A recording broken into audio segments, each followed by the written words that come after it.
Welcome to the last breakfast. Please enjoy the video. Start by recognizing what a log table contains and how it reads. The table shows base 10 logarithms divided into characteristic and mantissa. The characteristic is the integer part and records powers of 10. The mantissa is the decimal part and depends only on significant digits. Learn to separate a number into scientific form to read correct entries. This step prevents scale mistakes and makes later steps predictable. Practice finding mantissas for several numbers before proceeding to addition and analog conversion. First, convert each factor to scientific notation with one non-zero digit left of the decimal. Next, locate the mantissa for each significant part in the log table. Then add both mantissas together using standard decimal addition rules. Separately, add the integer characteristics to determine the combined power of 10.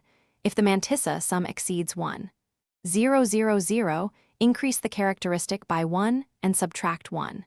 0, 0, 0 from the mantissa. Finally, use the analog table to convert the final mantissa back to a coefficient. Work through an example with real numbers to solidify the steps and confirm results. For instance, change 3, 45 and 6, 78 into scientific form if needed and find each mantissa. Add the mantissas, adjust the characteristic when the sum passes 1, 0, 0, 0, and then look up the analog.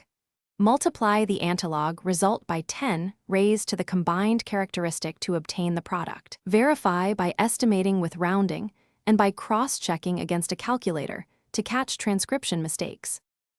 Thanks for watching. If this was helpful, leave a like and consider subscribing. See you next time.